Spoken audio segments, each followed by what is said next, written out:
Hello everybody and welcome to the FPL WildCats Live. Thank you for joining us this Wednesday evening, and we are here to talk about Game Week 34. But before I pass over to Nim, make sure to hit that like button, subscribe and hit that notification bell, and Nim, take it away. Yeah, thanks Jane. Welcome everyone to the stream. Hope you're all well. We're a full crew of Wildcats tonight, and with that, let's take a look at how we got on in Game Week 33. So, who should I choose to go first? Brett, how did you get on, buddy? Hey guys. Yeah, disappointing, unfortunately. On the face of it, I scored 56. So on the face of it, it's okay, you know. It was a green arrow. I went to about 20,000 places, so inside the top 200k. I haven't been there much this season, so on the face of it, it looks good. But the really bad news is I used the free hit. So I used the free hit and had a very average week, you know. I looked at this game week as an opportunity to hopefully really gain on ranking, you know, to really make some gains, because I chose not to in blank game week 29 when, you know, that was a popular week to free hit. And in that game week, there's only 4 fixtures. It seemed quite underwhelming, but in the end, the free hit ended up, you know, all the popular players on that free hit did so well, you know, especially the Brighton players, the defense, Trossard. I chose not to for that week, and I free hit in 33 instead this week. It seemed like it was a good week to target some fixtures, you know, Leicester at home to Palace, which actually turned out well. I had Castagna and Iheanacho in that one. Liverpool at home to Newcastle, another nice fixture to target, but that was just so frustrating to watch. Obviously, with Trent conceding in the 95th minute, and Jota as well missing just so many chances and assists as well. He almost assisted Salah, my captain, so could have been so much better. On the free hit as well, I targeted United against Leeds, and 0-0 was a disaster result for me with Greenwood and Fernandes.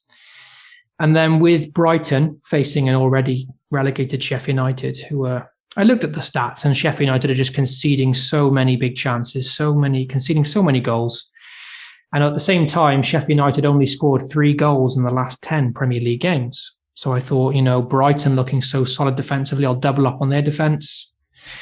Of course, they concede within 20 minutes against Sheffield United. Just before the deadline, I chose Trossard as well over Pereira. I had Matías Pereira originally. And then I went to Trossard just because I thought I've got to have an attacker against Sheffield United. It's Sheffield United, I kept saying, they're already down. The stats are awful. I've got to have an attacker against this team on the free hit. So I changed Matías Pereira to Trossard.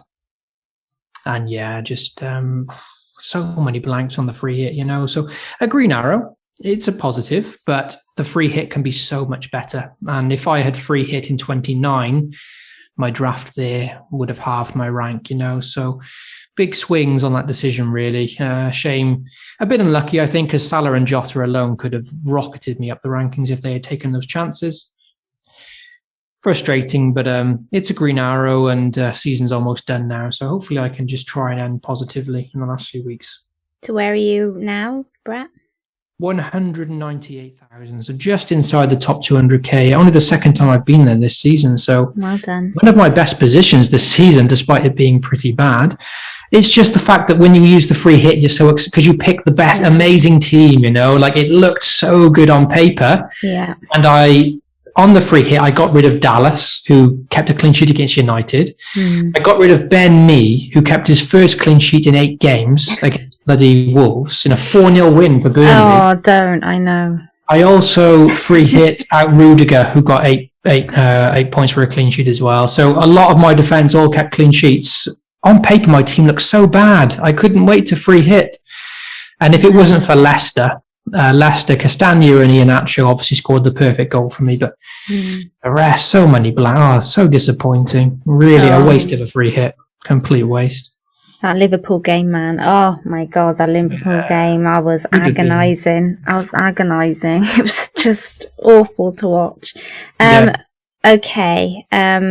Sorry, buddy. Moving on to Ray then. How did you get on? Start of the game week, it was about if I should get Greenwood or Vardy for 1 week punt. So I looked at the stats and Greenwood looked really good, but he didn't excite me as much as someone like Vardy. So the idea was to take out one of the Tottenham premiums and bring in either Greenwood or Vardy, and I went for Vardy. And it started really well. On Saturday, I was up to like 23k and, never been that high. And kind of thinking about, okay, one of the big things I need is and that's despite Liverpool. I mean, they should have scored like 5 goals. Thank God I was out. Otherwise it would have just Thank God you were out. seriously stressful. It was absolutely my God. insane. So driving myself nuts with it. Despite the fact that my captain scored, which is great. That's like 6 captain scores in a row, which is great.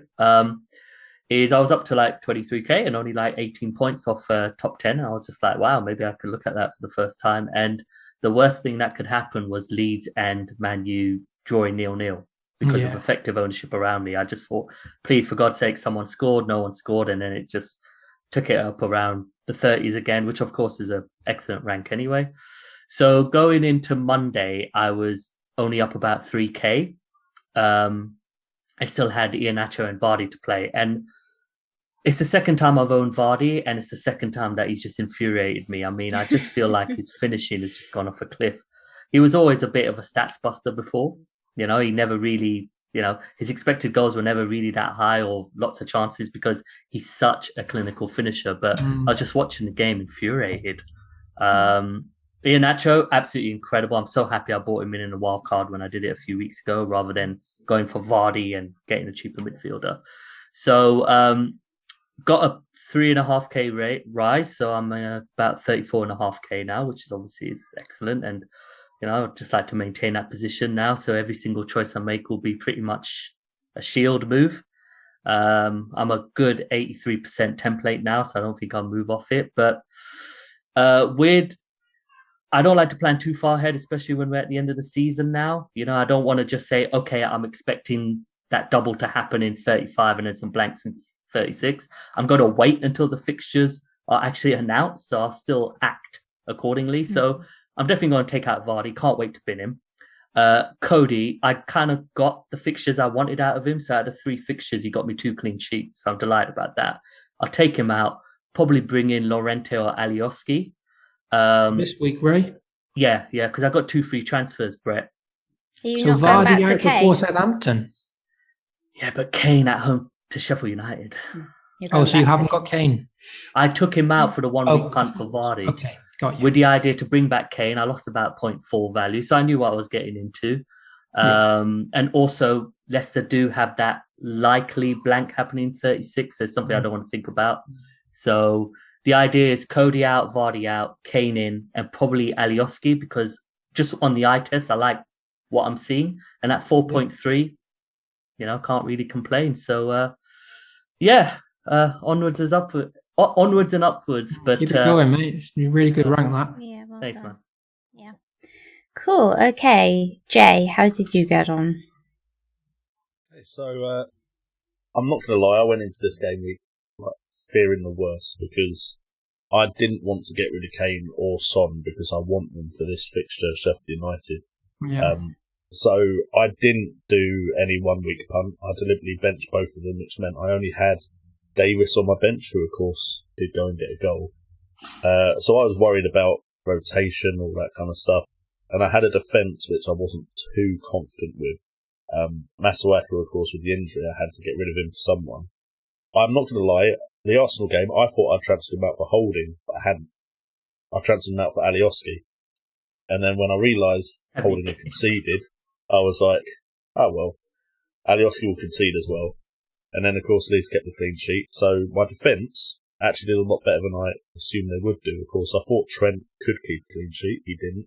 And I thought Veltman was a good bet for a clean sheet, but it was actually Lowton who came in with 8 points, Rudiger and Mendy, of course, getting the clean sheet as well, and Alioski. Midfield, I wasn't too bothered by the Liverpool game because I hadn't captained Salah. So I was kind of thinking I wanted Iheanacho to outperform Salah because he was my captain. So when he only scored 1, I was hopeful. Watching that first half of the Leicester game, I was thinking, oh God, I've made the wrong decision here. Well, then, you were telling us when Salah scored that you'd made the wrong decision. Well, yeah, because he scored, was it 3 minutes he scored in? Yeah. And I was like, oh God, here we go. When he scored in 3 minutes, I was thinking, this is...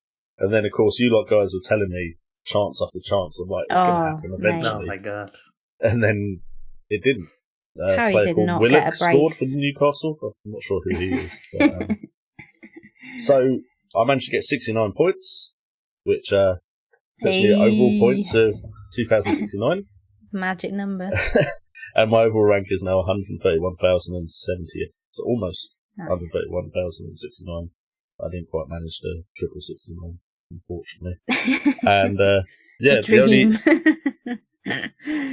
the only downside now is like I either have to hold a transfer now to be able to have 2 transfers going into game 35, and I'm still not overly happy with the team, but I can't really change it when it's just had a decent rise in rank of about 50k. So I'm probably going Kane captain as well. Yeah. Although I am tempted by Iheanacho again. Yeah.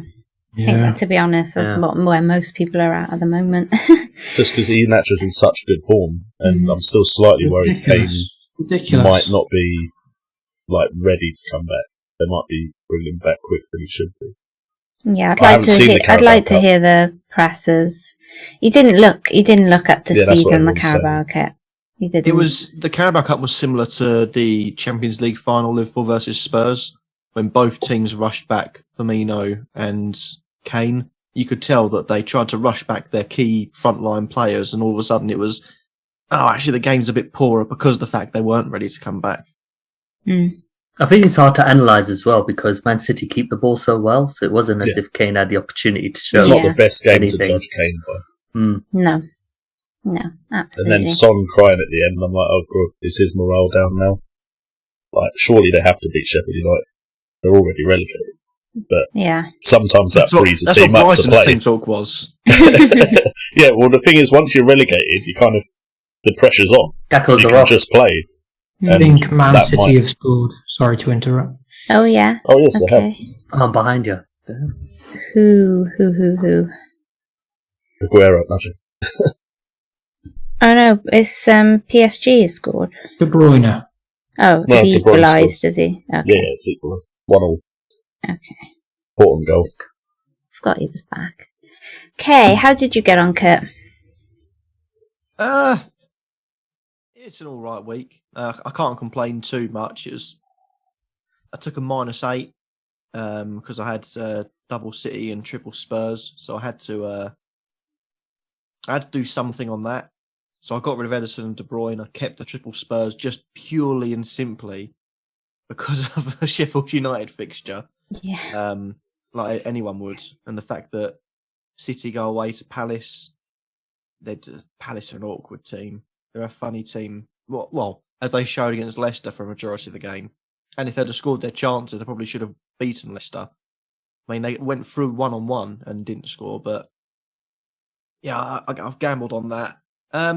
So I got rid of those two. Annoyingly, my 3 transfers out were Ederson, De Bruyne and Loughton, which is a bit of a kicker because obviously Burnley won 4-0.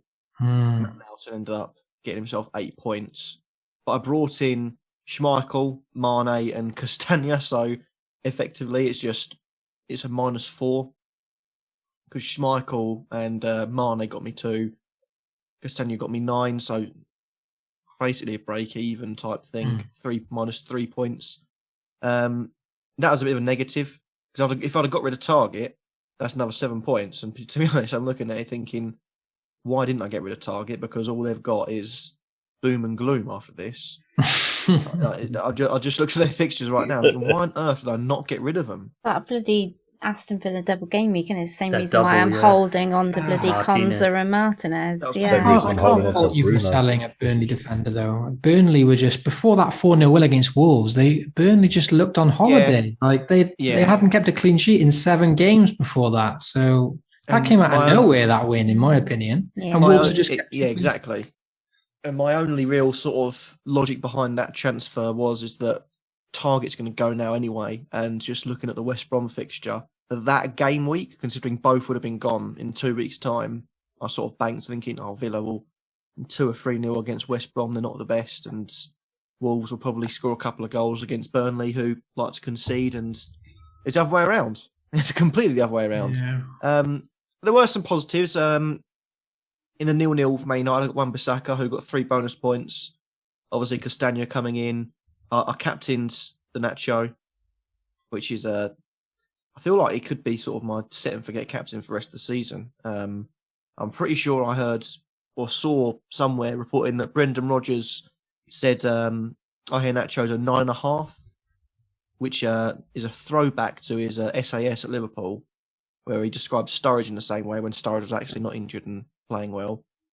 So it's an interesting one, that. And looking at the strike partnership, Vardy's creating chances, but he looks like a man out of form, just the way he plays. A couple of times in that Southampton game, Crystal Palace game, watching it, having a bet on Vardy to score at any time, thinking, it's certain, come on. The way he runs behind, a couple of times he takes 1 too many touches, which is a sign of someone who's a bit afraid to get a shot underway. There's passes across. Nacho did it as well, but just not a man where you think of Vardy when he's in his prime, when he's in his electric form. He's the man who's literally, when he gets a chance, shot comes off. And that second goal for Leicester, that Nacho goal, was effectively the way Vardy had played over the last couple of years. Just literally, without thinking, touch out of his feet, bang. Before the defender can even react, the keeper didn't even react, just bang. And that's the way Vardy has played in the past. It's the way Nacho's currently playing. So to be fair, it confidence. Was terrifying not owning Vardy this week for me. I've got to say, it must, as much as I agonised over owning Jota and Salah and them not scoring as an owner, I agonised just as much watching that Leicester match and not owning Vardy. It was a tough watch, so I feel like Vardy owners were very unlucky not to get something from him. See, I think in the very beginning of the match, when he kept getting in behind, I was worried. But after about 20-25 minutes, Vardy didn't look like he was going to score to me. So I started to worry a lot less as the game progressed. Whereas Iheanacho kind of came into the game. So I feel like if Vardy had scored one of those first times he got in behind, then they could have been in for a great score. But he did score, but Nacho was given a high boot for one of those goals. And that, yeah. It was offside. It was offside, was it? I know he did score, but... and also a possible penalty right on half-time. But I think with Vardy as well, I feel like when he's on fire, it's like when he's in the defenders' faces, being a nuisance, being aggressive, just being a pain in the arse, basically. I've noticed he hasn't really been that the past few games, maybe because he's kind of taken that step, almost like a provider role. I mean, he got 3 assists the other day as well, didn't he? Mm-hmm. And he could have got a couple of goals. So, personally, I think like Rodgers is kind of training up Vardy to maybe not be in the first team next season. Maybe he's adapting his game as well. Maybe he doesn't have the legs to run like he used to for 90 minutes, so he has to change his game. Whereas Iheanacho, of course, can come in and then take the Vardy role. I think Iheanacho will be the main man next season. At the same time, I can see where you're coming from, but looking at the way he played, every team has their stereotype, and you see Crystal Palace as a hard-to-beat team. You're not going to get many chances. They're going to sit back, 2 banks of 4, and your creative players are going to be swamped out of the game.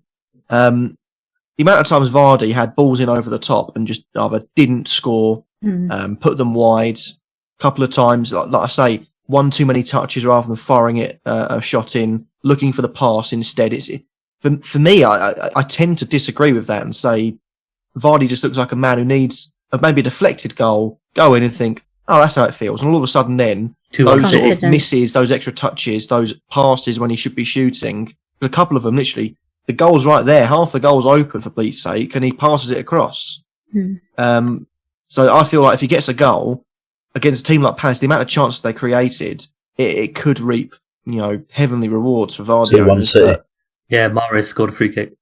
Okay. There you go. Navas has got to save that. Just going to say a shout out to Jones Bloke, who says, good evening, all watching whilst preparing for an exam tomorrow. Good luck, Jones Bloke. Hope you have a good one. So, okay, somehow I managed a tiny green arrow again this game week with 52 points, so 48 with my -4. Absolute horror show in my defence, apart from Dallas, who, of all my players, I was not expecting much from, to be honest. My biggest disaster being Veltman, who came in for a -4. So I'm with you there, Brett, on the Brighton clean sheet wipeout. That was a tough one to take. Annoying. The one time Sheffield United decide to score is the week that I invest in Brighton defence. My midfield wasn't much better. Only Salah as my captain to return. I mean, it's an absolute mess. Ollie came in for Antonio as part of my hit, so that worked out okay with his assist and 5 points.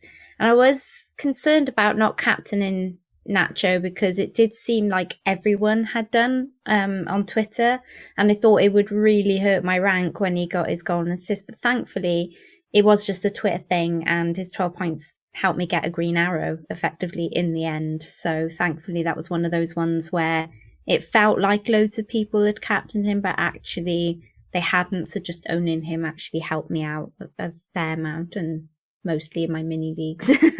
And still somehow sat here with my wild card and my bench boost to use and no Feels news like a hindrance now, doesn't on my blank and doubles on when to use them. So there was a tweet by Ben Crellin. If you don't go following people, make sure you go and follow him, listing when he thinks the blanks and doubles may be. And I think the best scenario for me is he said if FPL don't move any deadlines, then we get 4 fixtures in game week 36 and 18 fixtures in game week 37.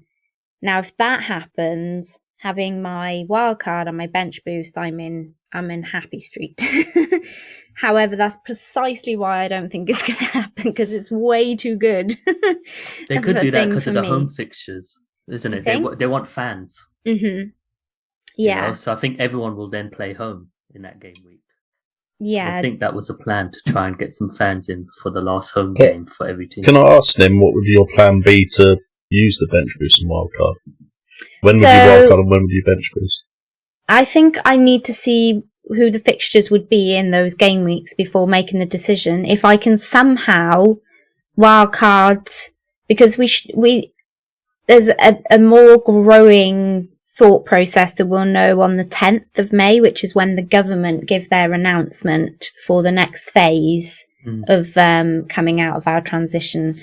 So COVID transition. So, we'll know more about people in stadiums and stuff like that. So that's when we think we'll know. And so hopefully that'll give me a couple of game weeks or a game week or so, possibility to wildcard into the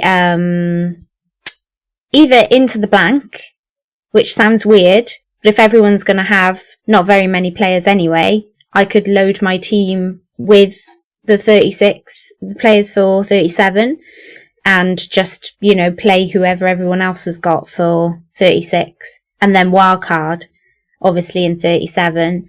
Or it could just be that I could obviously use it to dead end my team into the blank game week and then wildcard into game week 37 and then just play bench boost in the last game week for a bit of a why not jolly, by getting in hopefully players that have good games in both game weeks. So, but I think having those two cards will help. Obviously, having the free hit would be the master chip there, because you'd be able to fill your team with the 4 teams that are playing in 36. But I still feel like having the wild card will put me in a strong position if something like that was to occur, where a big double game week happens, because it would hopefully mean I could fill my team with, those decent game week players. I will be honest with you, I should have wildcarded weeks ago. There is no getting around that. Literally, there is no getting around that. I should have done it either back when Jay did it or should have done it when Ray did it. So it's like, there's no getting around from this. I should have done it a while back. But I'm in the situation now where, yes, it would be nice to have Castagna. Yes, Vardy would be nice, but who do I drop out of?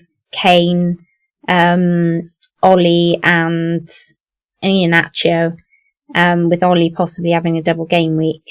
And my goalkeeper does need to go, probably. But again, they will have a double game week. Aston Villa are one of the ones that will definitely have a double game week. So there's little picky things I could change about my team. But it's like every week I look at my team and I'm like, this doesn't look like a team that needs a wild card. Like, literally. I'm looking at it again this week and I'm looking at my team and I don't even know who to bench this week. It's actually possibly even a bench boostable team this week. I mean, at the moment, I'm sat here with Sanchez against Leeds, Jota against Man United, Veltman against Leeds, and Konsa against Everton on my bench. Sorry to interrupt. Red card for PSG. Oh. Yeah. Who? Idrissa Gueye, who used to play for Everton. Defensive midfielder. Yeah, Ghana, isn't it? Okay. So I continue. Sanchez. Nihal, that's actually an option as well. So he's just said, why don't I bench boost in 35 mark card or the bench to fodder and use the funds for the 12 max? I think that's been an option, but again, it's just basically a case of, I feel like I may as well just use it now for the blanks and doubles, and because we don't know when they're going to be. Ben is usually right. I will say that. It's very rare that he gets it wrong. So I think it probably just fall exactly how he's had it mapped out for months. I have a feeling they'll announce it at deadline. Which is a bit like they've done before. So, I don't know. I doubt this deadline? Yeah. Interesting. Well, we only had announcements last week about fixtures. I can't see them doing it again this week. Well, the thing is, if they're going to do a double game at 35, they surely have to announce it this weekend. I think they'll do what they did last time, where they announced it 2 minutes after the deadline. Yeah, that. I reckon they'll do it. I don't think they're doing it to stop us FPL managers from planning in advance. I just have a feeling they'll do it when we can't do anything with the information. Precisely. Which is why I'm planning to hold my transfer, most likely. Mm-hmm. That's just the feeling I get. But that is, of course, just a gut feeling. I could be wrong. Yeah. Well, yeah. If it doesn't come after then it probably pushes more into we won't hear anything until the middle of next week. Yeah, I'd agree. If we don't hear about it on the Friday night, then I think it leans a lot more to what the alternative is. Yeah. Yeah. So yeah, when I'm looking at my team and I'm thinking it's possibly even a bench boostable team, I don't know why I'm then thinking wild card, so it's a really tough one. I just feel like I'm going to end up using it now when it feels right to use it, as opposed to necessarily having any real system around using it. And if the blanks and doubles happen to fall right for me, then hopefully I can build some sort of plan around it. But you know what, lads, to be in the 300k right now feels like a monster effort on my behalf after sitting in 4 million for so long of this season. So at this point, anything is icing on top of the cake, really, to be honest, because it's not been a great season for me. Mick makes a point saying, will the deadline be during the social media boycott, or is it after? When does the social media boycott start? Starts on Friday. Starts on Friday, and it starts at 8 p.m, I think. Okay, so that's after the deadline. I think. I just have to double check. I saw BT Sports say they were going from 3 p.m. on Friday, I think. I thought that was when we come back, 3 p.m. on Monday. Might be what I saw. Because, I mean, if the social media boycott's there, then potentially they'll announce it before. Or they just won't announce it. Or they'll wait till after, and it's... To be honest, Nim, I'm glad I don't have your headache of trying to decide how to play. Yeah, me too. 3 p.m, I think it says on. It is 3. Yeah, no, sorry, you're right, Brett. So 3 p.m. on Friday to 11:59 on Monday, the 3rd of May. That's where I've got confused, the 3rd. Yeah, the deadline is after the boycott. Yeah. So I don't think there'll be an announcement then, to be honest, because if official go ahead with still running their social media after the Premier League have said that they're doing the boycott, it's not going to come across great, is it really? So yeah. So probably be the middle of next week now, I would have thought. And actually that would make more sense after them having already done one for this deadline. It would be awfully soon to do another one a week later, an announcement for fixtures. So a week and a half, 2 weeks makes more sense. Yeah, it's going to be interesting. But I don't mind, lads. I'm not going to panic. I don't feel panicked over it. Like, I probably will at the point I hit it. I'll be like, oh my God, what do I do? But at the moment, like when to use it and stuff like that, I was way more stressed about it 2 weeks ago or 3 weeks ago when I was like, should I do it now? Shouldn't I do it? Now I'm just like, I've got it. I'll use it when it feels right to use it. Doesn't feel like a big panicky thing. Okay, moving on to the questions. Nuclear Atoms asked, is Bruno Fernandes still worth keeping? So the title of our stream tonight, Bruno Fernandes. What do we think? If I was on a wild card now, would I keep Bruno? Interesting. Let's see what the other lads think first. Go on, Kurt. Are you keeping hold of Martinez? Martinez? Kurt's like, I have a question I want to answer first. Just a simple yes or no answer. Are you keeping hold? You keeping hold of Martinez post this game week? past this game week. Are For this game week? you looking to keep Martinez for any longer? He's in my team this week. No, I'm not getting rid of him for this game week. Are you getting rid of Fernandes? Not this game week. The answer should be yes to Martinez before it's yes to Fernandes. Well, it was no. Because Martinez has not had a clean sheet in several game weeks.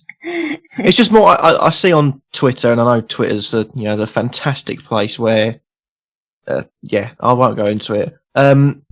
More people are thinking, all right, well, Bruno's blanked again, he's out.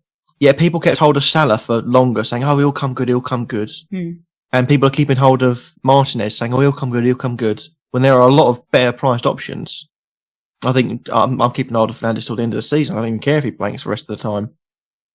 He's the sort of player that can turn a game on its head at blinks of an eye. So, yeah, I'm keeping him. I think a lot of people this week, Ray, are using Bruno to fund getting Kane back in, I've seen. Thoughts on that? So when I did my wildcard a few weeks ago, I tried to kind of like cover the key premiums that I'd like to keep for the whole season with effective ownership, let alone if they're playing well or not. So I have never envisaged not owning Bruno. I agree with Kurt. I'd get rid of Iheanacho before I got rid of Bruno, to be honest with you, because with the eye test, you got to see the fixtures 36, 37, 38. They're not that good for them. What I'm trying to make is that he's still getting opportunities. I still find him to be a threat. So, yeah, I am going to keep him the whole season, and I would not sacrifice him to fund back Kane. I'd try and find another way, personally. Okay, interesting. So I feel like Bruno's output has seriously depleted since Pogba's been back. So I feel like that has put a big dent on his positioning and his output for assists and those runs and stuff like that. I feel like they take up each other's positions quite a lot, and it puts an impact on Bruno. Pogba hasn't started the last two games. No, he hasn't been in the last two, but before that, I felt like that was the reasoning for his drop-off. But then the last two games, he has felt just not himself. That said, I kind of agree with yourself and Kurt. I've got him in my team, and if I want Trent or I want Castagna, then I'm probably going to have to lose one of Son, Bruno or Salah. And I'm finding dropping one of them really quite difficult. I really am agonising with it. I'm not. Do you have three playing strikers? Yes. Yeah, so yes, for me, I will get back Kane, but I have Kane, Iheanacho and Davis, so that's why I can keep Bruno. Yeah, I understand. I've got Ollie there at the moment. Right, So, well, yeah, not at the moment. So yeah, again, it all depends on the doubles, I guess. But I think I can't really see selling him before his double game week if it happens to be as, Ben has it mapped out at the moment. Absolutely. After that, if it frees up funds for other players and he hasn't done very much in that double game week, then I would reconsider it just for the last couple of game weeks. Jay, your thoughts? The only reason Bruno is still on my side is that potential double game week. Mm-hmm. If it wasn't for that, he'd have gone. Yeah. He's a great player and he will turn it round. He will. It's bound to happen. Are you sure about that, or it's just easy to say with hindsight? Because of his effective ownership, if he returns in one game under that scenario, then you're going to be dropping points, dropping ranks. Yeah, but I'd rather at the end of the season take the risk of seeing a player that currently isn't returning and trying to do something about it. And then Didn't you keep Salah during his barren period as well? No. Well, I did, but that was earlier in the season with more time to play. We're now at the point where we've only got 5 game weeks left. I'd rather make a move like that now, when it's kind of the sprint to the finish line, and see if it pays off. When I still have the likes of Salah, I still have the likes of Kane. Like, I always play the end of the season trying to improve my rank. Now, last year I probably did it too aggressively because my rank was worse. But I want to make some sort of move, because if I finish 200k or if I finish 150k, I'm really not that fussed. I'd much rather push for, say, top 50k and fail than feel like I've not done enough to try and get there, if that makes sense. And I think Greenwood is a potential person I could bring in to cover the Man United fixtures that could do better than Bruno. But with the double game week, I don't want to use that transfer now because I'm not bringing in as many double game week players as I could by transferring Bruno to Greenwood. United would then have, let's just say Ben's what he's foreseen comes to fruition, yeah? Then Manu will get the blank in 36. Mm-hmm. So would you hold Bruno because his last two fixtures I think are Wolves and Fulham, or would you let him go? I'll probably let him go, unless he does something in that double game. Okay, fair. And Brett, yourself?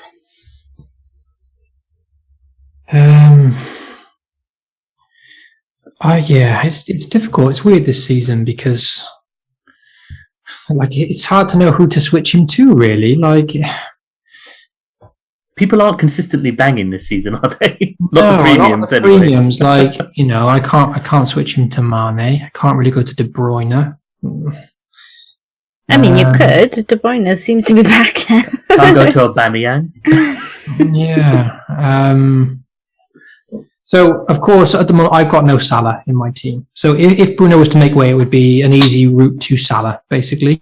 But like you guys said, with Fernandes having this double game week, potentially, that's what's making me hold on to him. Because in current form, I know like Salah's not exactly banging them in either, but looking at the fixtures and the chances that Salah's getting, as he always does, I do prefer Salah at the moment.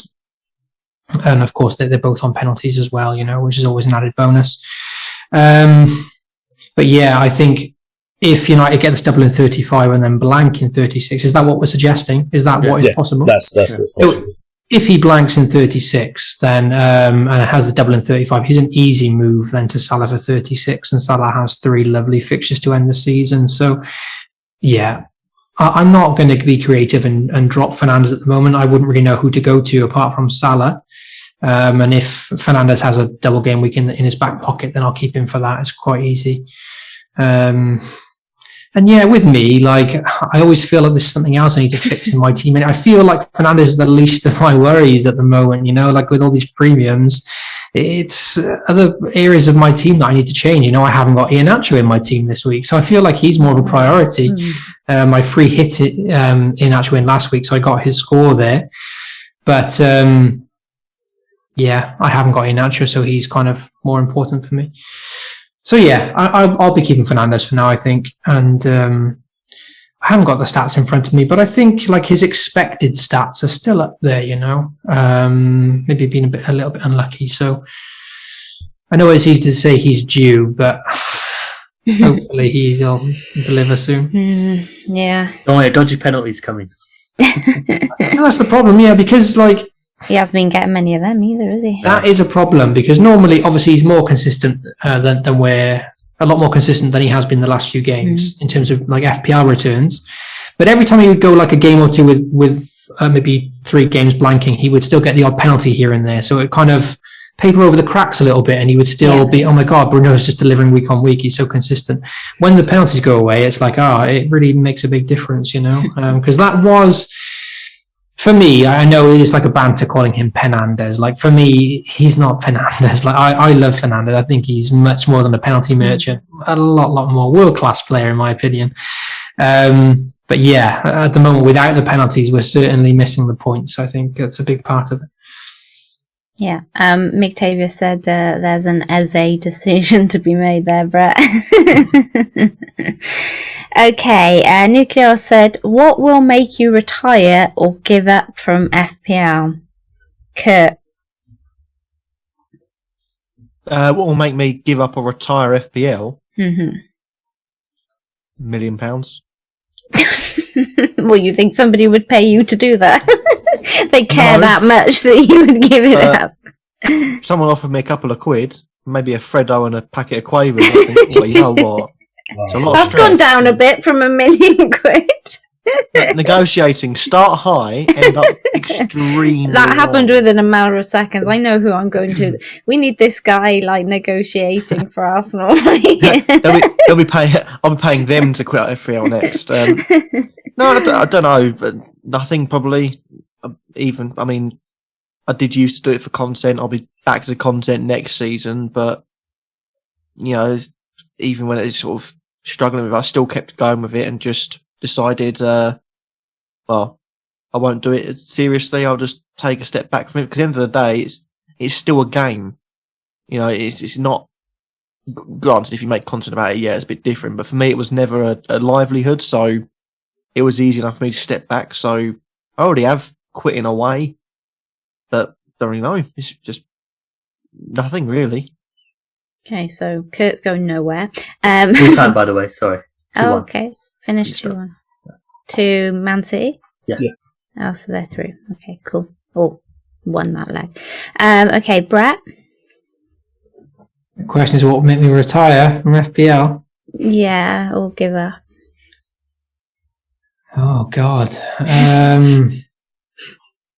it's tough to ask this question to content creators because we kind of can't. If we're like, trying to make a living or make ends meet through FPL. I think if I wasn't content creating, then the last 2 seasons would make me close to retiring. To be honest, with Project Lockdown or whatever it was called, Project Restart, and all like the lockdown last season, this season with all these. The long drawn out game weeks and I don't know. It's been a bit of a slog. I feel like, of course, it's easy for me to say because yeah, God, yeah. The rapid game weeks, yeah, where it the was just ones like right after mid-game each other. week weekend, mid-game week weekend. I was just like, give me some time to breathe. Yeah. So I know because it's easy for me to say because I've had 2 pretty terrible seasons. If I was doing good, then of course you enjoy the game better, So yeah, I think if it wasn't content creating, then I probably would have taken a break one of these seasons. I probably would have given up maybe last season when I was doing really bad, when I was around 1 million toward the end. I would have just stopped playing if I wasn't content creating. Once the game paused during lockdown, I probably would have stopped. But yeah, on the positive, I'm looking forward to hopefully things getting back to normality next season a bit more. I know it's always the chaos is fun, that it can be a way to climb the rankings because it's a lot of chaos. But yeah, I'm looking forward to just being a bit more routine next season on the weekends and shorter game weeks. Ray? A bit like Kurt, really. It's a game for me. Of course, it's one I invest in. I love it, but I treat it as if it was Football Manager. When I'm into Football Manager, I'm just all in. So I couldn't see a reason to make me retire or give up. I enjoy it, of course, but it's more than just a game as well. It's the community as well, meeting you guys. So for me, it's like a whole experience kind of thing. So, and despite how I feel some people are a bit aggressive online, especially on Twitter and stuff, like unnecessarily. It's it doesn't really deter me from playing or enjoying the game because I compartmentalize it as a game. They're much more important things to me. So I can't see a reason to retire or give up because I've been playing fantasy football games for like 20 years now. So in different phases of my life. So yeah, it's just a hobby I enjoy very much. So, yeah. Jay? I think it would have to be another hobby comes in and takes my time away. Because I have a certain amount of time I can spend on something I want to spend it on. Right now, that is FPL. But something else could come along that I want to spend more time with. Other than that, I don't see myself necessarily retiring at any point. Mm-hmm. As long as I still love the game, I will keep playing. Hot tub streams.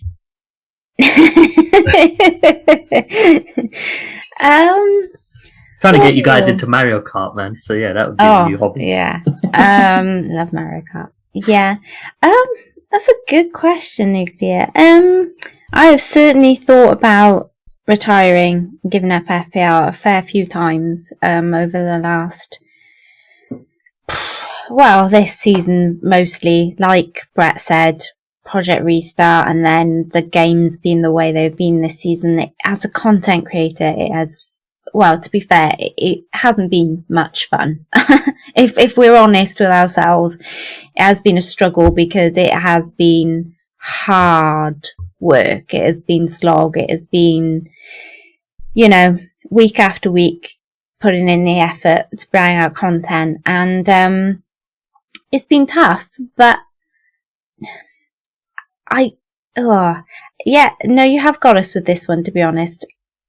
I think I'm kind of with Jay. I think if something else came in and took over more of my time, then that is something that could possibly switch me away from it. But it's kind of ingrained in my life now. And I think once you into the FPL world, it's very hard to step back out of it. I couldn't imagine not really doing it in some format or another, even if I was only just doing it kind of, sign in quickly, do my team, and then sign back out again. I mean, I'm nowhere near that at the moment. I'm somebody who signs in, spends like 3 hours looking at my team, and then signs back out again.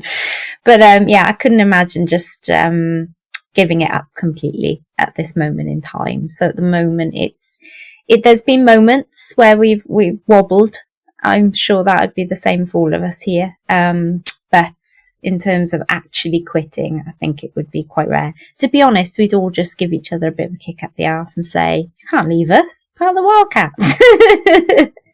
So, yeah. It's an interesting question because, only just last week, we kind of had a taste of potentially, at least I did, with the whole Super League thing. I was sort of thinking, what does this mean for FPL, the channel? And I think that played a part in, me thinking negatively towards the season. Yeah. Just thinking what football is becoming. And also the VAR decisions as well. Some of the lines. I saw that. I don't want to be a negative Nancy, but with the lines being drawn all this season, with the armpits offside, VAR is just hellish. That, not FPL, but football in general, has annoyed me a bit this season. Just when I turn on the game on a Saturday morning, it's the weekend. The first game of the weekend, I see a line being drawn, and I'm like, here we go. Expected of science, new step. Especially when you lose points because of it, when Bamford's pointing for where to pass the ball and you lose the points. So. I miss the 3 o'clock kickoffs as well. Have 5 games at 3 o'clock on Sunday. I love that. Yeah, that's so much better than every single game. I hope it goes back to that next season. I really do, because I just preferred the way it was. When people can get back into stadiums, it will, because it's literally because they didn't have they've got no one in stadiums. Yeah, it affected all sports. Yeah, in different ways. Agreed. It'd be nice if it does, because I just think for us content creators as well, it just as a format just works out so much better that way, and it just gives us that there just isn't a moment of time, of space in our brains where we haven't got to think about FPL, pretty much, the way things are laid out at the moment. So it would be nice to go back and at least have a day where you can go, and breathe. Okay, moving to FPL Focus. If you was a manager looking in at yourself, would you say you was, wow, very personal questions tonight, your best quality and B, your worst trait? So, I'll come to you again, Kurt, first. Your best quality and your worst trait. My best quality would be, I don't tend to faff around too much with decisions. I can be quite quick and just say, I'll do this, and then just switch off from it and think, it's done now. The only time I've panicked this season is when we've had the extra time added on to deadlines, and I'm there late home from work on a bus in and out of signal, thinking I haven't actually had time to do my team today. So apart from that, I'd say that's probably my best trait. My worst trait is probably the fact that I'm very quick on decisions. To be quite good at it. So is that your best and your worst trait? it's sort of thing, it's the gift and the curse, isn't it? I mean, in some ways it can be quite good, but in other ways, every once in a while, just be that lingering thought, being like, what about triple captain this week, Kurt? And then that's it. But no, it's Best. yeah, and that's it. I've activated the wild card. I've made Diange. 32,000 transfers. Triple captain Diange. Let's go.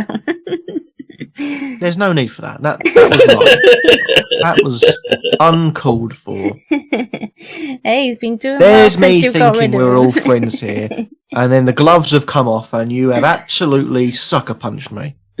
Absolute no need. But yeah, that would probably be on my thought. Yeah, but no, it's it could help you. It could also go against you. But I say it depends on the game week. It's the gift and the curse sometimes. Mm-hmm. Jay. So I think my best trait or way I am as a manager is the fact that it doesn't take me generally too long to bounce back from a bad game week, because I usually go, okay, that's happened, now let's do something about it and look forward. So I'd say that is a pretty good trait. I don't dwell on it for very long. I've kind of got two bad traits, and one I kind of discovered thanks to all the lockdowns. But one, I can often find myself swayed by Twitter at the last minute, or swayed by articles, or suddenly I'll just change my mind, even though, say, Monday, Tuesday, Wednesday, I was pretty set on the transfer. Then suddenly Friday or Saturday, I've changed my mind, and the earliest choice was the best. But the one I noticed during lockdown is the fact that if you give me more time to think about it, I actually make worse decisions. Because during lockdown, after I teach my kid in the morning, I've got all afternoon to think about FPL. Whereas now I'm back at work, I'm either making content, working, doing something with my kids, and then so I only have a limited amount of time to actually play with my team and make my decisions. And generally that seems to work out better for me. Maybe it's the routine as well. Just puts me in a better mindset to make clear-cut decisions than the whole having time to think about it and then just thinking of too many options and kind of clouding my judgment. Brett?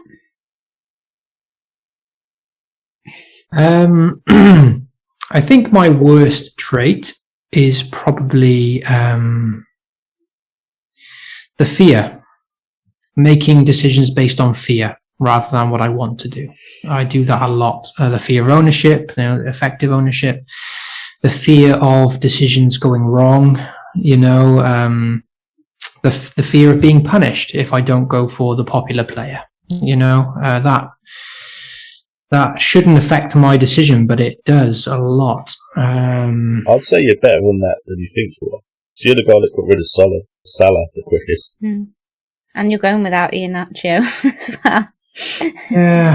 Yeah, no, I appreciate that. I think, that kind of goes into my good point, I suppose, because I do feel like I learned a lot from last season, which was such a train wreck. It was so bad. And right from game week 1 or 2, when my initial team last season didn't do well and it tanked, I wildcarded so early, I panicked. It was the epitome of panic to change my entire team, and then the original team would have done very well if I'd given it more time. And the wildcard team flopped as well. And I was constantly chasing my tail, reversing transfers, taking loads of hits, and it just really wasn't my style. Of course, hits can work for lots of people, but every week was a panic, This season, even though I'm not doing good this season either, I'm doing a bit better. But I like the way I've played this season. I haven't done great, but I feel like every move I've made has been methodical. I've had a plan. You're going to burst into song then. Every move. I still quite like the way I've played this. I've only taken one hit. I know that's not the be all and end all. Lots of people take lots of hits and are doing much better than me, But I feel like everything I've done has been with like I said, methodical. There's been with a plan. There's been reason behind it.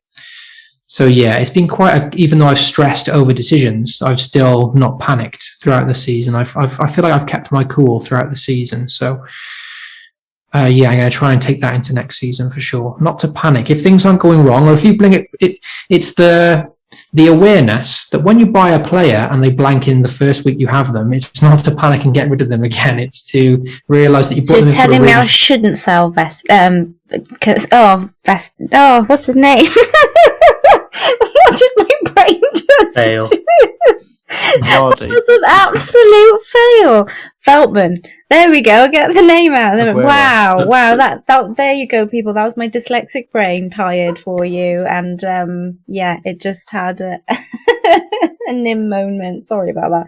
So you're telling me I shouldn't sell Veltman then because he messed up last week, Brett? Checking the fixtures now. Oh, the fixtures aren't too great for Brighton.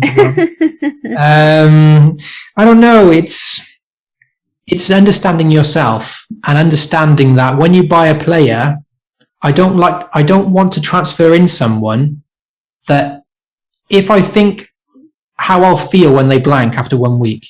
So if I bring in a player, I need to imagine how I'll feel when that player blanks, because I want to bring in a player that I know I'm secure in keeping for a while. Mm-hmm. And of course you only know yourself as a manager, so I only want to bring in someone that if they do blank for a game week or two, I'm still happy with the fixtures to keep them for a couple more game weeks, to make longer term decisions and not panic straight away. I don't like to think, I'll bring this player on, or they blanked, I've got to get rid of them and waste another transfer, so. Mm-hmm. Ray? Similar to Jay, really. I'm good at, again, kind of compartmentalizing. So if I have a good or bad game week, one day I'll kind of, have the excitement or the disappointment, and then I'll just, wash it and go back to the next game week, which is why I don't do trigger finger transfers, even though it's so tempting. I sleep on it, and then I, obviously, a bit like what Brett said, I could relate to it, being a bit more methodical, having a balanced head. If you're angry or stressed about it, just sleep on it for the day. And if you have the same feeling the next day, at least you're doing it with a more balanced mindset. So I think that's something I'm very good at. So when I make my decisions, which touch wood have been mostly positive, then, it's if I succeed, at least or failed, at least I'm doing it with the right balanced mindset. My weakness is when I don't go with my gut decisions, is when I feel a bit swayed by Twitter threads or perhaps what you guys are saying, or, kind of looking at the forbidden apple on the tree. And I point to two really good examples. The first one was first game of the season. I should have captained Salah. I went for Aubameyang. Everything said Salah. Leeds United are a lot more attacking than Fulham were in the Championship last season, so allowing themselves more holes at the back, and Salah, Anfield. That swayed. That wasn't my gut feel. The second one was when I captained Antonio away to Fulham rather than Bruno Fernandes, and bought in Souček and benched Calvert-Lewin away to Man United. It was about an 18-point swing in just that game week because of those decisions. And what made me angry is I didn't follow my gut, because my gut was to not make those changes, was to captain Bruno, save captain, and to play Calvert-Lewin, because benching a playing striker for me is one of the no-nos. I just can't do it. Even if Wood's away to Man City, for example, I'd probably play Wood, because that's just how I am, because of the potential of an opportunity where they might score. So yeah, when I don't follow the gut feel, that's a bad trait. And I always do that like once or twice a season. And when I do that, it usually fails. And it's not only FPL, it's other fantasy football games as well. So I'm trying to be a bit smarter and just follow the gut. And if I fail, I can't blame anyone else, if that makes sense. Yeah.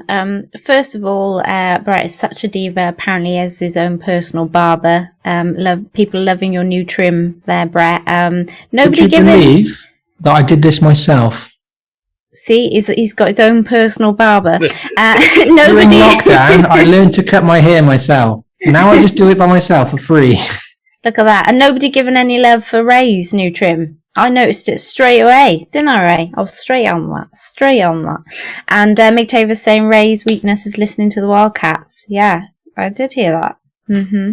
You can't argue with him. He is one of the highest rank at the moment. Jay, mate, it's when I listen to Jay, I'm like, what am I doing with myself? When did you listen to me? When you say, Ray, are you on? Honestly, I've just gone into that just to deflect from this question. I'm not sure I have a best quality. Oh, come on, you can dig. There's something. I think my best quality, as terrible as this sounds, I think I'm very good at giving other people advice. I don't know if that sounds bad, but I think if I can interrupt, you did. Sorry, if I can interrupt, you did that with that triple defense wildcard I was thinking about. Yeah. I went for the 2 and I said, listen, I don't know which one I should go for. And when you told me that this one's more exciting and more opportunities to return by including Trent, it sounded I was convinced because you hit it with conviction and it kind of put support on what my gut feel was as well. So it's not a brag because, I've had evidence from when you've supported me. Yeah, thanks, Sorry, buddy. No. I think I just have an ability to look at somebody else's team and see where the mistakes are and where the positives are and feel like I know where I can help. But I think that then is also feeds into my worst trait because I can't do that with the same subjectiveness with my own team.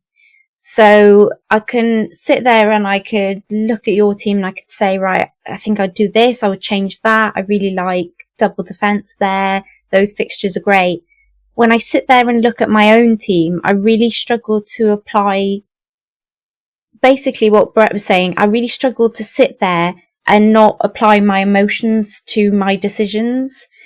And so then it becomes all clouded and I start to worry. Yeah. It's the fear thing comes in and do I get this player? Then people will think I'm doing this. And, like just even the fact that I still have my wild card on my bench boost. I mean, the amount of sass I've had even about that, off of people.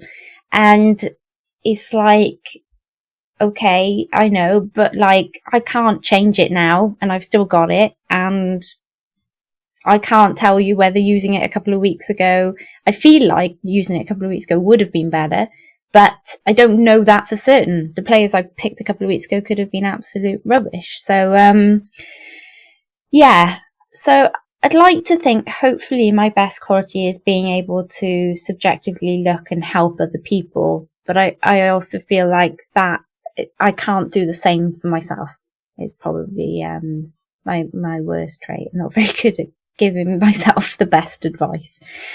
Okay, Marcus Cheer says, any suggestions for improvement to this team? He has one transfer and he has Mendy, Wan-Bissaka, Trent, Dallas, Rafinha, Son, Salah, Lingard, Kane, Iheanacho, Bamford, and then he has Martinez on the bench, Jota, Cody, and Holding.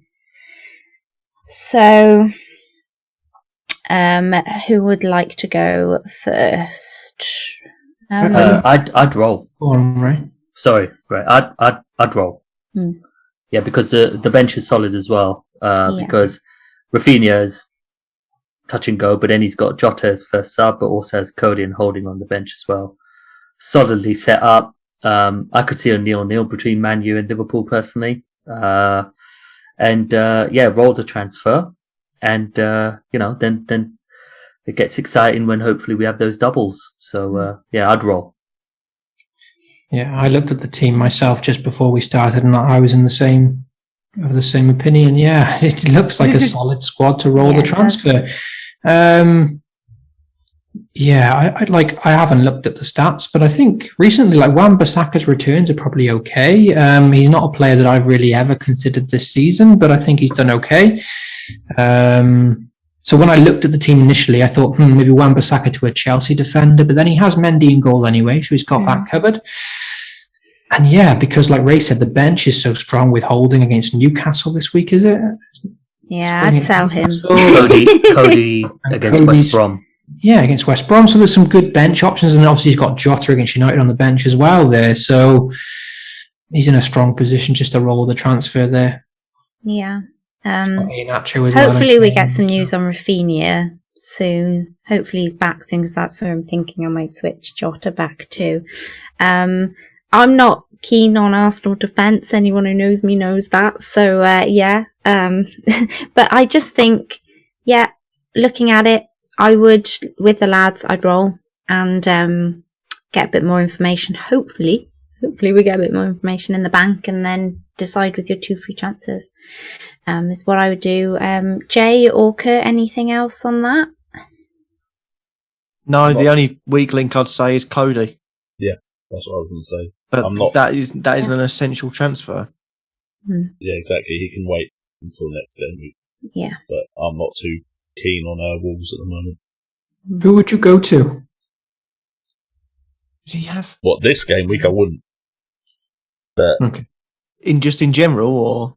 Fofana, maybe. Fofana, if he could afford him. How much does Cody cost? I don't even know. Like 4.9, maybe 4.7. He doesn't have Holgate either, does Holgate, yeah, he was another one I was looking at. He has a double game week coming. Holgate. That's it. Yeah, Holgate or maybe Conser, because they'll have the double and they don't blank in 36 at the moment that we know of. Yeah, cool. Okay then, Brett. Couple of quick fires, buddy. Sure. Okay. I just kind of sprung that on you. Sorry, didn't I? No, all good, all good. I usually give you a bit more time. I just wanted to give a quick shout out to a few. A lot of love in the chat tonight. So thanks, guys, especially for the haircut. I love him, Brett. He's a sexy mofo over here. Good to get feedback. Look at those. Look, he's going to be red. It's the lighting. It's not the blush. I wanted to give a shout out to Kieran Brooks because he said when we were talking about retiring from FPL, enjoying the game, that kind of thing, he said I think it's worth noting how much we as viewers appreciate you guys, the hours of hard work you put in, analysing the stats, making spreadsheets and videos. It's what allows us to all enjoy the game more. I would be much more likely to quit FPL if it wasn't for all the amazing content creators. That was from Kieran Brooks. So thanks a lot, mate. Means a lot. Buddy. We do it for you guys. Honestly, in the weeks where we're struggling, we do it for, the people watching. So that means a lot to us. Cheers, Kieran, man. Checks in the mail we DM'd earlier.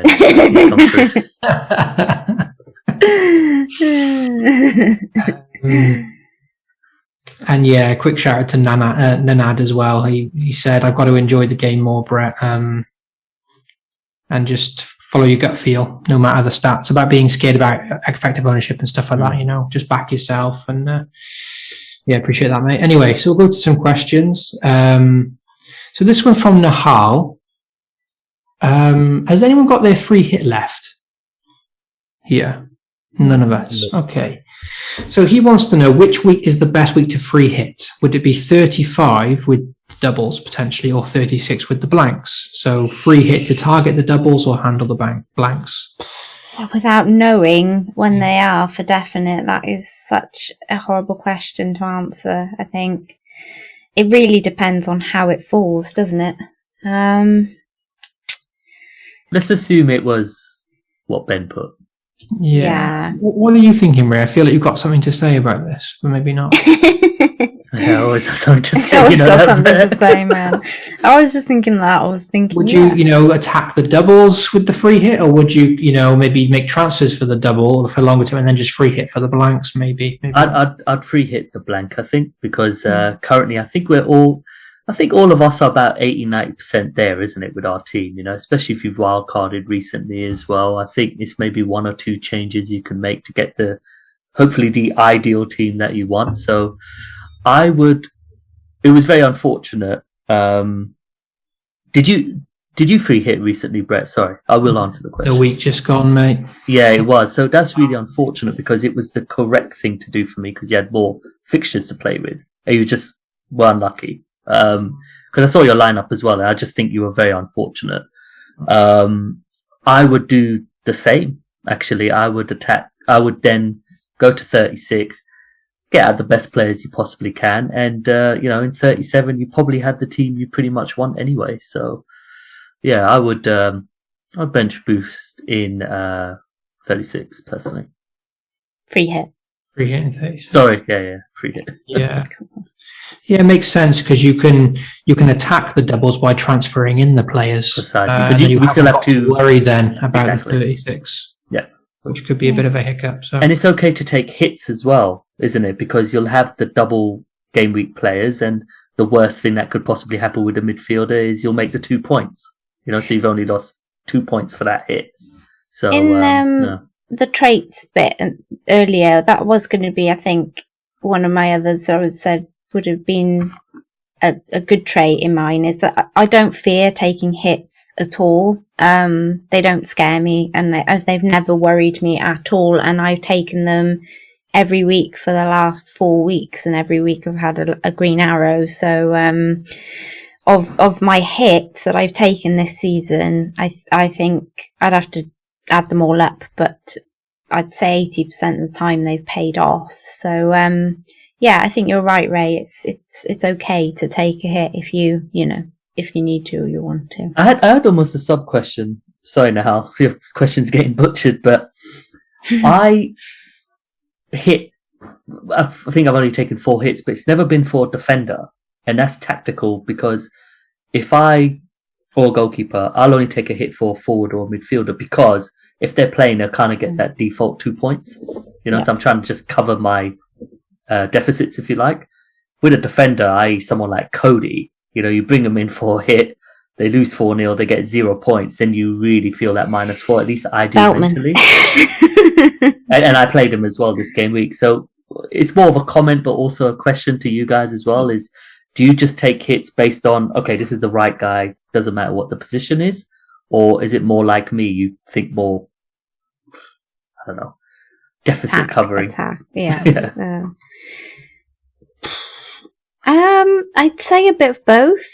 So this week for me, it was because I had John Stones, who was suspended, and I thought maybe I can get somebody in with a really good fixture who may definitely get me a clean sheet, and then I would have a bit of backup left on my bench should somebody like Jota, who had kind of been touted maybe not play, I would then have some points coming off of the bench. That's why I went Voutman. Messed up a little bit because I didn't really, not that I didn't think ahead, but it was just more so that I just thought about the fixture directly ahead of me rather than trying to think, well, let's look at this in a block, because I was thinking I will end up wildcarding soon. But going back to the question, generally, I think it tends to be, I look at it more in terms of blocks usually, and if it will benefit my play going forward for a couple of games. And like you, it is usually for an attacking player of some kind rather than a defensive one. And in Nahal's question, when would you free hit?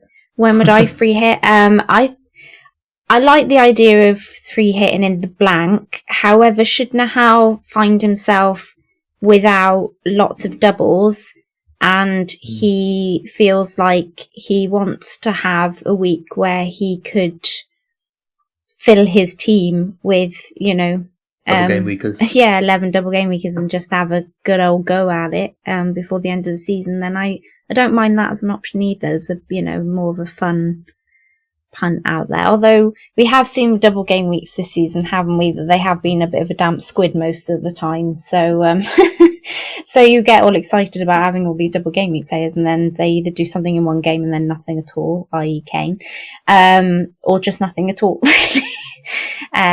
So that's why I'd probably lean more towards the blank if everything stays as it is at the moment. But I don't mind the idea of, if it's a really crappy really crappy blank and there won't be many players in it, and everyone's going to have the same players anyway, then I don't really see the point in free hitting in a week when everyone's all going to have pretty much the same players and you're not really going to gain a whole lot from a tiny pool of teams.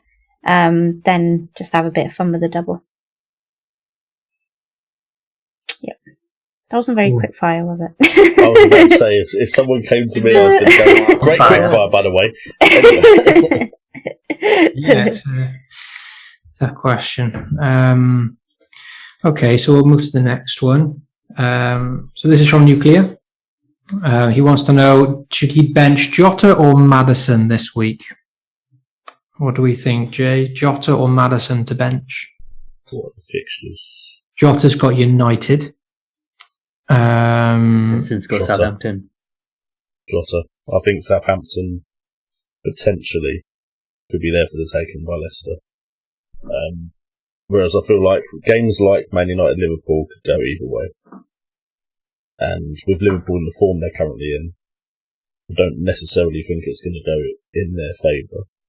But I don't like games between the big sides. And it can be goal fest, it can be very tight, 0-0s. Yeah. Whereas I feel like as long as Maddison starts, although to be fair, I don't think he's back to his best, anywhere near back to his best at the moment, Maddison.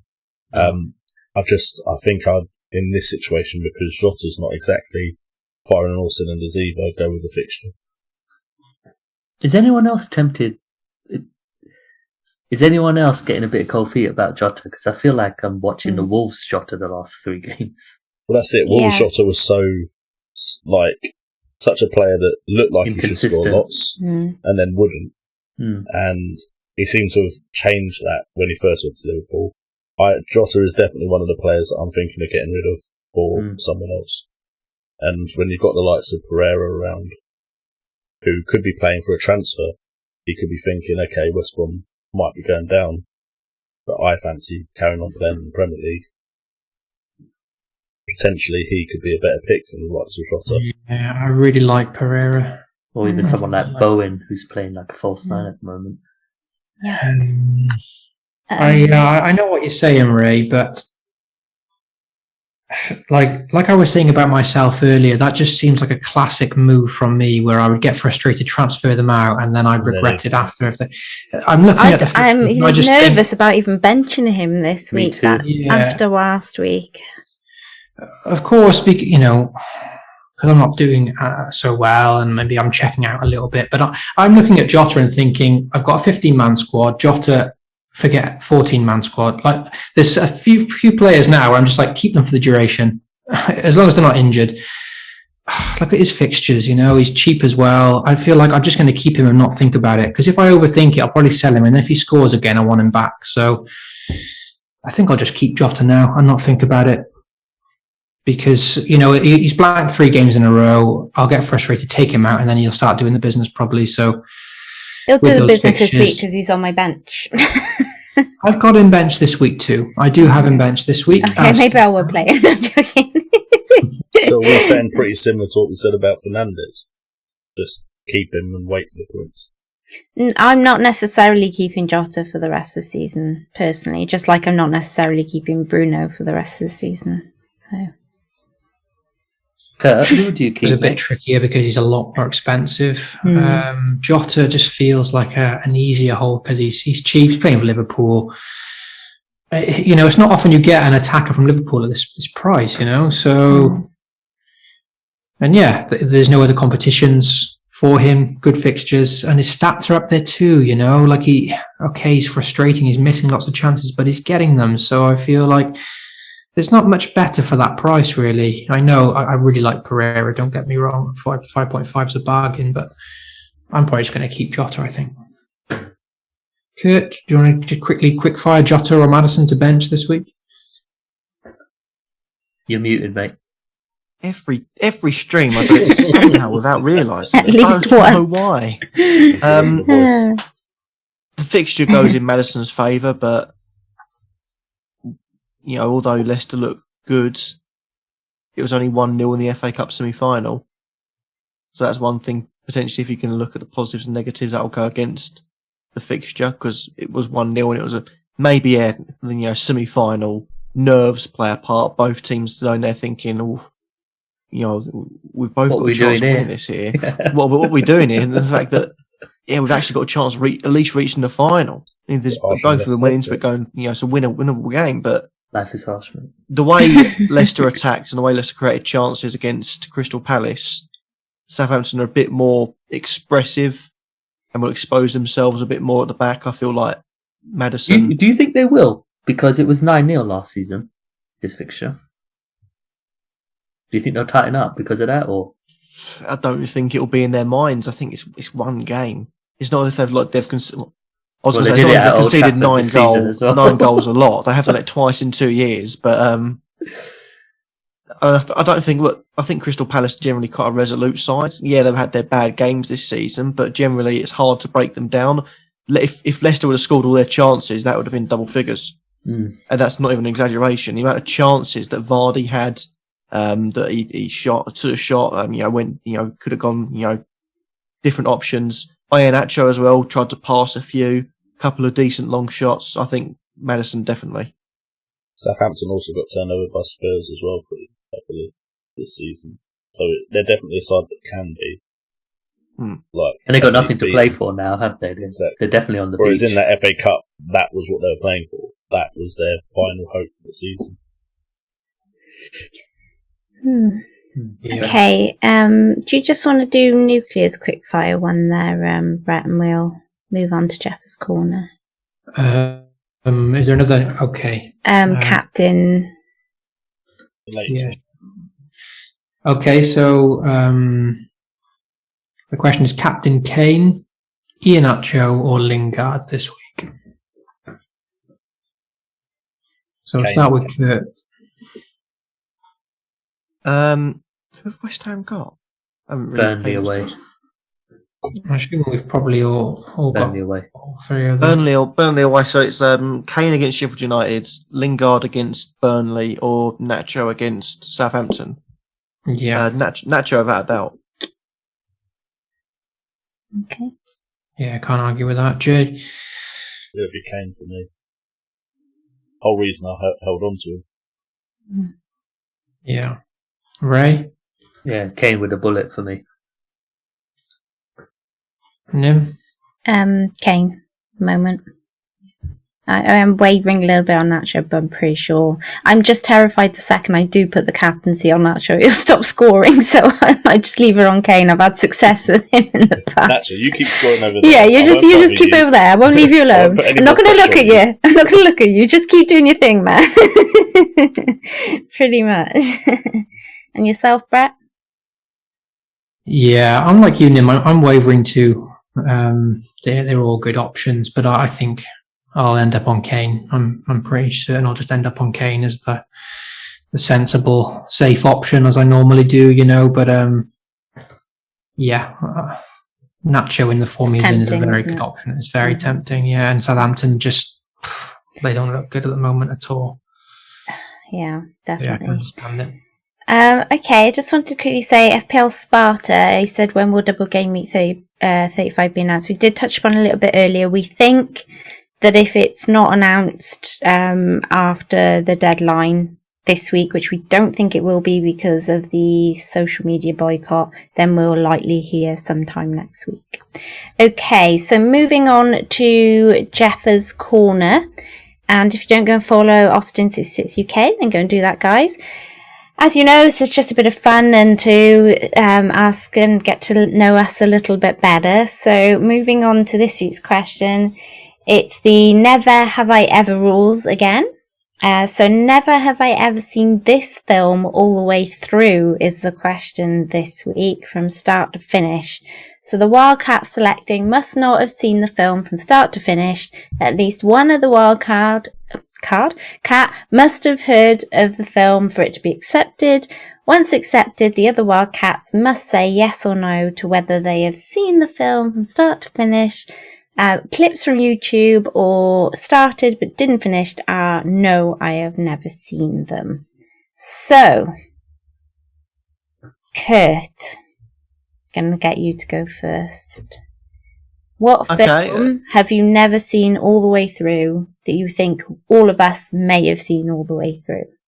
Wait, so I get points if you have seen it all the way through or if you haven't? If we have seen it all the way through. If we have? Yeah. But you haven't. Yeah, but you haven't. Right, I don't have an answer and I thought it was the other way around. Okay, I'll go to somebody else while you're thinking about it. Give me a few seconds. Okay then, Jay. Okay, I'm going to go for Dirty Dancing. You've never seen it all the way through?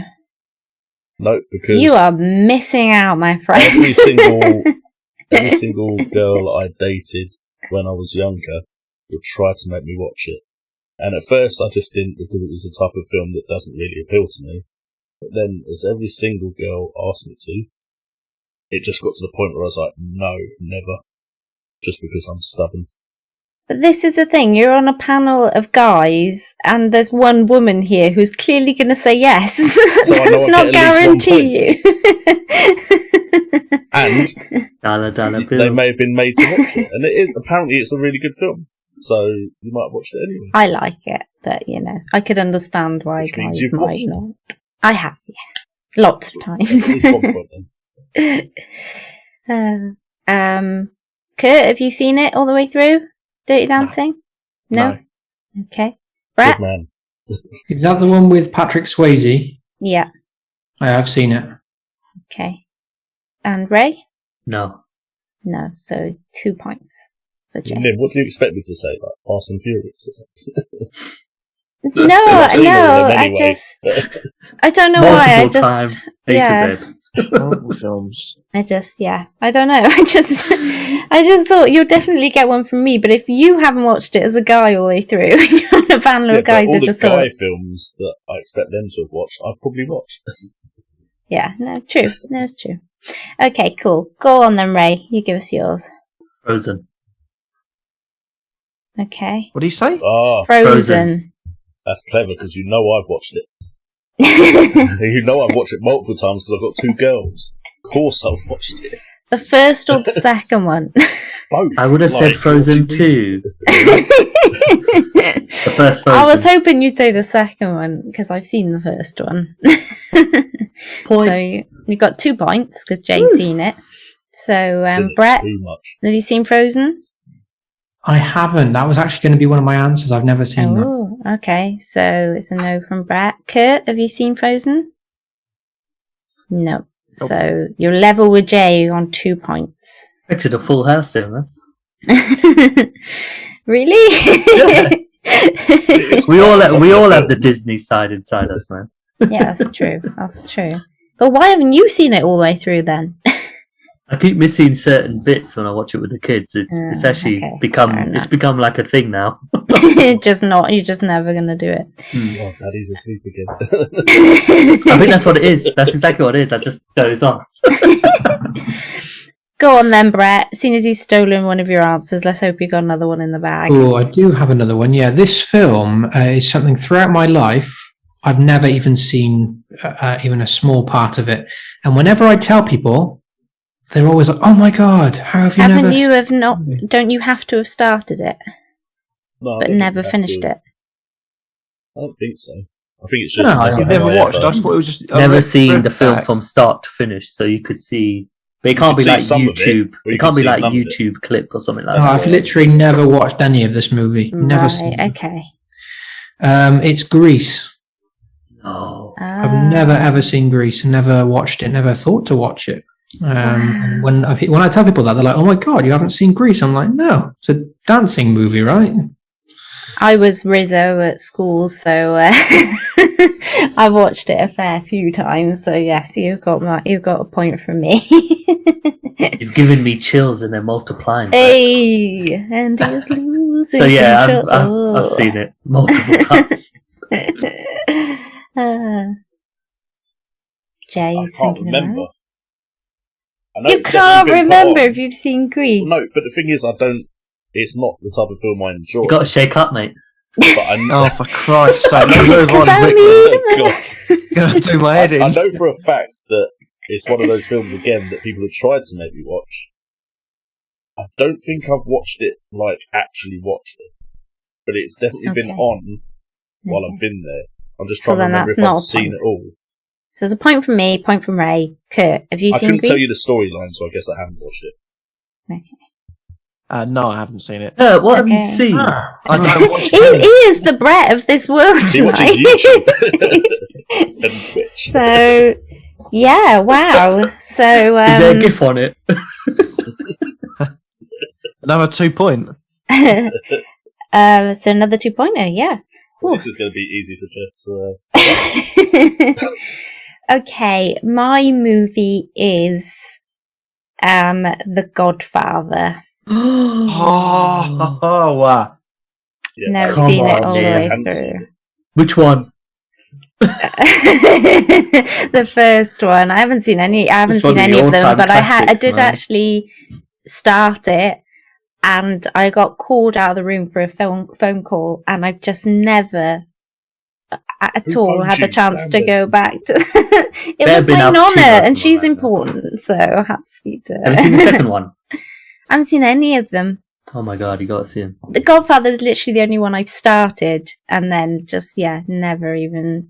So I'm hoping that means you guys have seen them all the way through. This feels like a Pizzagate to me, man. I'm gonna name a film that we've all seen. This is your marinara sauce. I can't help it. That is the one film. It is, because we're all going to say yes. We're all going to say yes. But I think she's seen it. She hasn't watched. No, but I think she has. Genuinely, I couldn't tell you what happens. I refused to watch it until I was like 22, 23, and then I decided to watch all three in a row. Which The third one is shite. Because the third one is so bad that after I'll watching remember that one and then. 2, Yeah, don't watch it. the third one I was just like, oh my god, why did I watch all three of these? But yes, I've watched it. Yeah, same here. Multiple times. Classic. Brett? Shamefully, no. I've never seen it. Yes. Okay, somebody else. Somebody else. See, it's not marinara sauce gay. In your face, Ray.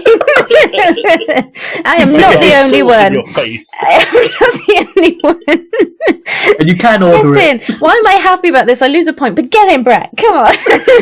I'm sure I would like this film. I like a lot of these. I know, same. I feel like I would like it as well. I really need. It's on the list. I have to watch The Godfather soon. Yeah. By the way, Mig says, incredible.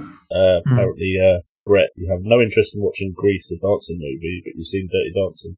I know. I saw that. He backed me into a corner there. He was hoping you wouldn't point it out, Jay. I had to point it out as soon as I saw it. Yeah. Kurt, you seen The Godfather? No, it was my answer. I haven't seen it. Oh, so another 2-pointer. Wow. So we're literally not gaining anything this week. So Kurt's seen nothing. No, I literally, I always get told when I off. said it though, you were like, "Oh, why?" Yeah, because it was my answer. His And answer. I thought it was I thought everyone must have seen it. It was a banker. I've only got one other answer now. Godfather 2. Well, you No, have to he's not say it seen now. anything, so he can literally take his pick of movies. Yeah, I was going to say you may as well just I've throw been it out racking my there. brain. What could be, or what's been watched more? And I think back. My brother is a massive film buff, and whenever I say, he has have you seen this? I'm like, no. It's just that you can feel disappointment lingering off me. Like, oh my god! Like when you guys say about a YouTuber and you're like, you know who they are, Nim, and I'm like, no, and then I get that disappointment face. But one that I haven't, obviously, I've seen, everyone's seen clips of this around. I'm hoping it's a good point scorer. Pulp Fiction. I've never seen it. Oh, It's my favourite ever film. I've never seen it. I've never ever seen Pulp Fiction. Oh, so Kurt wins with 1 extra point. Legit. Yeah, It's you my haven't favourite seen- ever film. It's absolutely unbelievable. I've never seen it. No. Never seen it. I've seen the dance. clips of it here and there. Yeah, I saw on Strictly they did a dance from it, but that's the closest I've come to ever watching it. the dancing Twitch, scene is Amazon quality. Prime should have watch-alongs. I was literally Absolutely going to say, one time Summer when- holidays. Legit, man, we'll do Film a watch watch-along. along. Or if we ever all meet, we'll just do it because there are some amazing films missing out on, man. That is an incredible film. Every really scene is. is genius. Is it? Okay. The cool. one-liners, So- culture. The script Amazing. is just ridiculous. So good. Godfather and Pulp Fiction on Yeah, the those are the two. Legit. Have you seen The Matrix? Different. Yes. film. Okay. Masterpiece. You haven't seen The Matrix? Kate, Wow, he literally. Hang on, can you just switch Brett and Kurt over tonight, what? please? Because it's You know usually Brett saying no to everything. I'm gonna break down the fourth wall. When I was a member of Wildcats, Kurt was like, "Am I being replaced?" Yes, you are, mate. I've watched nothing. Those are probably for me. They're the 3 best films of all time. Matrix is You a masterpiece. replacing someone on an Matrix, FPL show Godfather, because of their movie knowledge? Yeah. I'm not sure that's I think one he just of our attempted to. requirements. We have requirements. Yeah, you play FPL. Oh, Kurt come doesn't on. even We play have that. some He doesn't care about the standards. transfers. I'm actually angry about this. Lord. Okay, maybe this is Pizzagate again. Wow, This is yeah. Moviegate. I am not in the This firing is line. Moviegate. Shame on you, Kurt. It's just like hiding. Yeah. So I hadn't seen it. Oh, no, I've seen The Matrix. I didn't fail on all 3 of his films. So with Kurt's one, sorry, was how many points was that? 3. 3 Three, points. Yeah. I'm assuming. 3. Wicked. So all 2s all round apart from Kurt who got 3. So, yeah. Okay, guys, thank you very, very much for watching. I hope we've kept you entertained tonight, and I'll pass so over angry. to Jay to wrap us up. Okay, so we're going to have to go to try and like calm down Ray. Yeah, But he thank you needs a guys minute so in much the for corner. tuning in. If you do want to follow us on social media, it's at FPL WildCats, both on Instagram Go follow Kurt. and on Twitter. Go tweet your favourite movies to Kurt. Just tweet loads of movies at him. And make sure to See if he's seen them. Because he hasn't seen any film ever. And also make sure to subscribe, hit that notification bell, and hit that like button, and we will catch you guys next time. See you later.